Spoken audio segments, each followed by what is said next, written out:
ሰላም እንዴት ሰነበታችሁ ውድ ተከታታዮቻችን።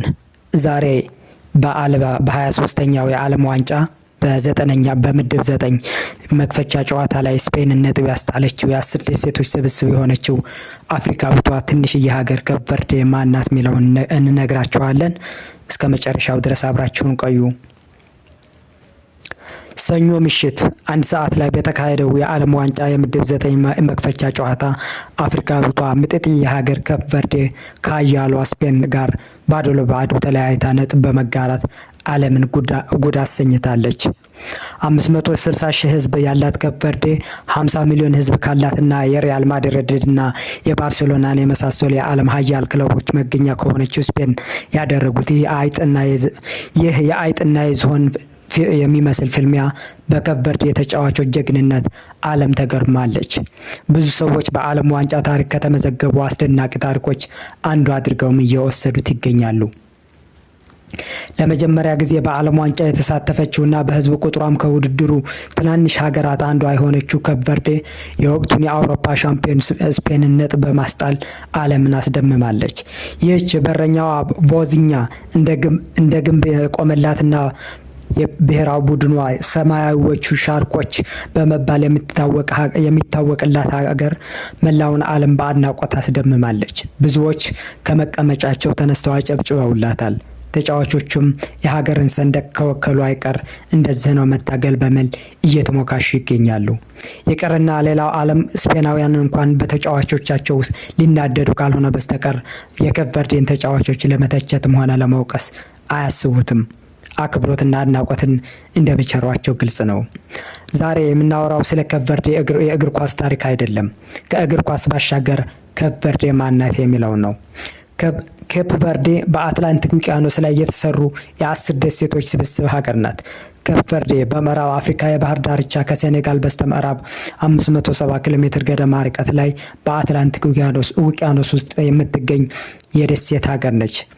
እነዚህ ደሴቶች የተፈጠሩት በእሳተ ገሞራ ፍንዳታ ምክንያት እንደሆነ የጂኦግራፊ ተመራማሪዎች ይናገራሉ። በዚህም ምክንያት የደሴቶቹ መልክዓ ምድር ወጣ ገባ፣ ተራራማና ገደላማ ነው።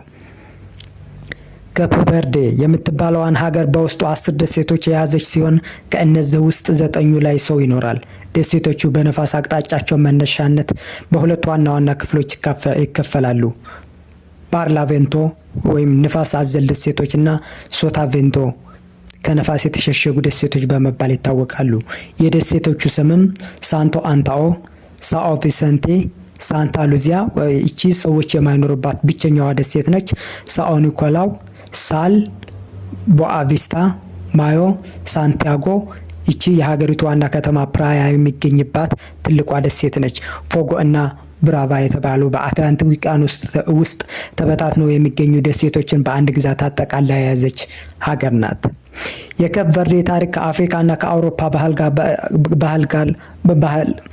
የካፕ ቨርዴ ታሪክ ከአፍሪካና ከአውሮፓ ባህል ጋር በእጅጉ የተቆራኘና የተሳሰረ ነው። ደሴቶቹ የተገኙት በ1460 እንደሆነ ይነገራል። ፖርቹጋላውያን አሳሾች ደሴቶችን ከመድረሳቸው በፊት በቦታው ምንም አይነት ሰው አይኖርም ነበር ይባላል። ኋላ ላይ አካባቢው ለሰፈራና የንግድ ማዕከልነት እንደተመረጠ ታሪክ ይነግረናል። ደሴቶቹ በአትላንቲክ ውቅያኖስ ላይ ስትራቴጂካዊ ቦታ በመሆናቸው ከአፍሪካ ወደ አሜሪካ የሚደረገው የባሪያ ንግድ እንደ ዋና ማቆያና ማስተላለፊያ ማዕከል ሊያገለግሉ እንደነበርም የባሪያ ንግድ ታሪክ ይገልጻል። ከአውሮፓ የመጡ ሰፋሪዎችና ከአፍሪካ የመጡ ጥቁር ህዝቦች በእነዚህ ደሴቶች በመቀላቀላቸው ክሪኦል የተባለ አዲስ ባህል፣ ሙዚቃና ቋንቋ በ17ኛው እና በ18ኛው ክፍለ ዘመን ሊፈጠር እንደቻለም ታሪክ ይነግረናል። አውሮፓ አፍሪካን በቅኝ ግዛት መውረር ስትጀምር ካፕ ቨርዴ በፖርቹጋል ቅኝ ግዛት ተያዘች። ከረጅም ዓመታት የነጻነት ትግል በኋላ ካፕ ቨርዴ ከፖርቹጋል ቅኝ ግዛት ሙሉ በሙሉ ነጻነቷን ያወጀችው በ1975 ነው።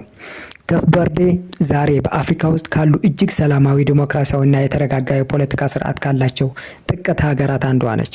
የህዝቦቿ የአኗኗር ዘይቤ በሙዚቃ በተለይ ሞርና በተባለው የሙዚቃ ስልታቸውና በክሪኦል ባህል የታወቀ ማህበረሰብ ነው።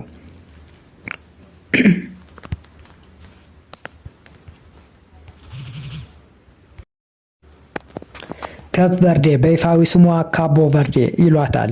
ትርጉሙም በፖርቹጋልኛ አረንጓዴው ቱሪዝም ወይም ግሪን ኬፕ ማለት ነው። የሀገሪቱ ዋና ከተማ ፕራያ ትባላለች። የምትገኘውም ትልቁ ሕዝብ በሚኖርባት ሳንቲያጎ በተባለችው ደሴት ላይ ነው። ፖርቹጋላውያን በ1460 እንደ አውሮፓውያን አቆጣጠር ደሴቶችን ለመጀመሪያ ጊዜ ሲያገኟቸው ቦታው ላይ ምንም አይነት ሰው አይኖርም ነበር። ደሴቶቹ ሙሉ በሙሉ ባዶ ነበሩ። ስለዚህ እንደ ሌሎቹ የአፍሪካ ሀገራት ቀድሞ የነበረ ነባር ማህበረሰብ አልነበራትም ማለት ነው። ይልቁኑ አዲስ ማህበረሰብ ነው የተፈጠረው። ፖርቹጋላውያን ደሴቶችን ለአትላንቲክ ባሪያ ንግድ እንደ ዋና ማቆያና ማስተላለፊያ ማዕከል መጠቀም ጀመሩ። ከምዕራብ አፍሪካ በተለይ ከጊኒና ሴኔጋል የተማረኩ ጥቁር አፍሪካውያን ባሪያዎች ወደ ደሴቶቹ ይወሰዱ ነበር። በሂደትም በነጮቹ ፖርቹጋላውያንና በጥቁር አፍሪካውያን መካከል በተፈጠረ የዘር ውህደት ወይም ኢንተርመሬጅ ወይም ድቅል ክሪኦል የተባለ አዲስ የማህበረሰብ ክፍልና አዲስ ባህል እንደተፈጠረም ይነገራል። ካፕ ቨርዴ ለዘመናት በፖርቹጋል ጨቋኝ አገዛዝ ስር ቆየች። በ20ኛው ክፍለ ዘመን አጋማሽ ላይ ታላቁ አፍሪካዊ መሪና ፈላስፋ አሚልካር ካብራል አፍሪካን ፓርቲ ፎር ዘ ኢንዲፐንደንስ ኦፍ ጊኒ ኤንድ ካፕ ቨርዴ የተባለውን የነጻነት ንቅናቄ መሰረተ።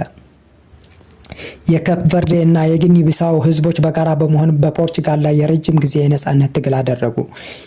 አሚልካር ካብራል ነጻነቷን ሳያይ በ1973 ቢገደልም ትግሉ ፍሬ አፍርቶ ካፕ ቨርዴ እንደ አውሮፓውያን አቆጣጠር ሐምሌ 5 ቀን 1975 ሙሉ ለሙሉ ነጻነቷን አወጀች።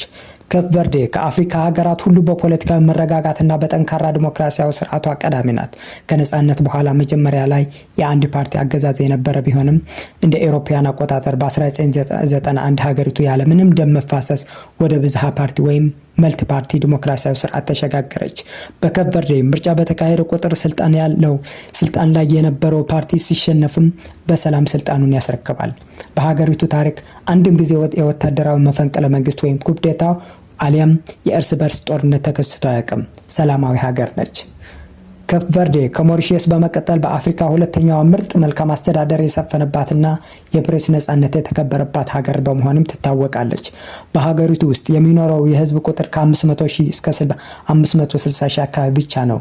ካፕ ቨርዴ በአፍሪካ በህዝብ ቁጥር ከሲሸልስና ሳኦ ቶሜ ፕሪንሲፔ በመቀጠል ሶስተኛ ትንሿ ሀገር ያደርጋታል። የካፕ ቨርዴ በሀገር ውስጥ ከሚኖረው ህዝቧ ይልቅ በውጭ ሀገር ወይም በዲያስፖራ የሚኖረው ህዝቧ ቁጥር በእጥፍ ይበልጣል። አብዛኛው ህዝብ 71% ገደማ የክሪኦል ወይም የአፍሪካና የአውሮፓ ድብልቅ ሲሆን ቀሪው ጥቁር አፍሪካውና ጥቂት ነጮች ናቸው። የካፕ ቨርዴ ይፋዊ የስራ ቋንቋ ፖርቹጋል ነው። ነገር ግን በዕለት ተዕለት ህይወት ውስጥ መላው ህዝብ የሚናገረው ቋንቋ ካፕ ቨርዲያን ክሪኦል ይባላል። ይህ ቋንቋ የፖርቹጋልኛና የምዕራብ አፍሪካ ቋንቋዎች ውህድ ወይም ድቅል ነው። በጣም አስገራሚ ሁኔታ የካፕ ቨርዴ ህዝብ በሀገር ውስጥ ከሚኖረው ህዝብ ይልቅ በውጭ ሀገር የሚኖረው የካፕ ቨርዴ ህዝብ ቁጥር ይበልጣል። በታሪካዊ ድርቅና በኢኮኖሚያዊ ምክንያት በሚሊዮን የሚቆጠሩ ካፕ ቨርዳውያን ወደ አሜሪካ በተለይ ወደ ቦስተን፣ ፖርቹጋል፣ ፈረንሳይና ሆላንድ ተሰደዋል። በውጭ ሀገር ከ1 ሚሊዮን በላይ ካፕ ቨርዳውያን ይኖራሉ። እነዚህ ዲያስፖራዎች ለሀገሪቱ ኢኮኖሚ በየወሩ የሚልኩት ገንዘብ ወይም ሬሚታንስ የሀገሪቱ የኢኮኖሚ የጀርባ አጥንት ነው። ካፕ ቨርዴ የተፈጥሮ ሀብት ማዕድን የሚባል የሌላት ሀገር ብናቱም ይባላል። መሬቷም አብዛኛው ደረቅ በመሆኑ ግብርና በጣም ውስን ነው፣ ግን ሀብታም ሀገር ነች። የሀገሪቱ ኢኮኖሚ 75% የተመሰረተው በአገልግሎትና በቱሪዝም ዘርፍ ነው። በተለይም ቱሪዝም የኢኮኖሚው ሞተር በመሆን ይታወቃል። ውብ የባህር ዳርቻዎቿ፣ ሞቃታማ የአየር ንብረቷና ሰላማዊነቷ በየዓመቱ በመቶ ሺዎች የሚቆጠሩ አውሮፓውያን ቱሪስቶችን ይጎበኟታል። በጌጠኛ የባህር ዳርቻዎች የተዋበችው ካፕ ቨርዴ ለአይን ማራኪ የሆነ መልክዓ ምድሯ ብዙ ጎብኚን ያስተናግዳል። የኢኮኖሚዋም ቁልፍ ሴክተር በመሆን ደግፎ ይዟታል። ካፕ ቨርዴ በአትላንቲክ ውቅያኖስ መሃል ላይ በመገኘቷ ለዓለም አቀፍ መርከቦችና አውሮፕላኖች እንደ ዋና ነዳጅ መቀጃ እና የንግድ ማዕከል በመሆንም ታገለግላለች። በዚህም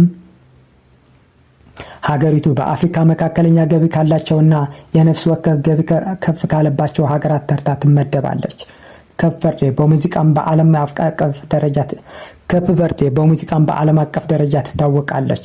በተለይ ሞርና የተባለው የናፍቆትና የሐዘን ስሜት የሚንጸባረቅበት የባህል ሙዚቃ ስልቷ በዩኔስኮ የማይዳሰስ የዓለም ቅርስ ሆኖ ተመዝግቦላታል። ካፕ ቨርዴ እንግዳ ተቀባይ ሀገርም ናት። ሞራዛ የሚል የህይወት ፍልስፍና ያለው የካፕ ቨርዴ ህዝብ ትርጉሙ ክፍት ልብ፣ ደግነት፣ እንግዳን ማክበርና ፈገግታ እንደማለት ነው። የካፕ ቨርዴ ደሴቶች በተለይ ቦአ ቪስታ በዓለም ላይ ካሉ ትልልቅ የባህር ኤሊዎች መራቢያ እና የእንቁላል መጣያ ቦታዎች መካከል አንደኛዋ ናት። በአፍሪካ ውስጥ ሰዎች ረጅም ዕድሜ ከመኖርባቸው ወይም ላይፍ ኤክስፔክተንሲያቸው ከፍ ካሉ ሀገራት አንዷም ናት። አማካይ የህይወት ዘመን 73 ዓመት ገደማ ነው። ይህም በጥሩ የጤና ስርዓቷ ምክንያት የመጣ ነው ይባልላታል። እንግዲህ ተመልካቾቻችን ሰኞ ምሽት በዓለም ዋንጫ ሜዳ ላይ ያያችኋት ትንሿ ካፕ ቨርዴ ከጀርባዋ እንዲህ አይነት ታላቅ ታሪክ፣ ሰላማዊ ፖለቲካና ውብ ባህል ያላት ሀገር ናት። የተፈጥሮ ሀብት ባይኖራትም በሰው ኃይሏ በቱሪዝምና በጠንካራ ዲሞክራሲ ራሷን የገነባች ድንቅ የአፍሪካ ኩራት ናት። የትላንቱ የአቻ ውጤትም በአጋጣሚ የመጣ ሳይሆን የጥረታቸውና የማንነታቸው መገለጫ ነው። ግዙፉ ተራራቸው ፒኮ ዲ ፎጎ ይሉታል። እሳተ ገሞራ ያለበት ነበልባላማ ተራራ ነው። ትውልዷም እንደ ፒኮ ዲ ፎጎ በዓለም የገዘፈ ነበልባል ትውልድ ሆኖላታል። እቺ ምጥጥዬ አፍሪካዊ ሀገር። ስለዚች ሀገር ምን አዲስ ነገር አወቃችሁ? ትላንትስ ጨዋታውን አይታችሁታል? አስተያየታችሁን ኮሜንት ላይ አስፍሩልን። ቪዲዮውን ከወደዳችሁት ላይክ እና ሼር ማድረጋችሁን፣ አዳዲስ ታሪኮች እንዲደርሷችሁም ደግሞ ቻናላችንን ሰብስክራይብ ማድረጋችሁን እንዳትረሱ። በሚቀጥለው ቪዲዮ እስከምንገናኝ ሰላም ሁኑልን። እናመሰግናለን።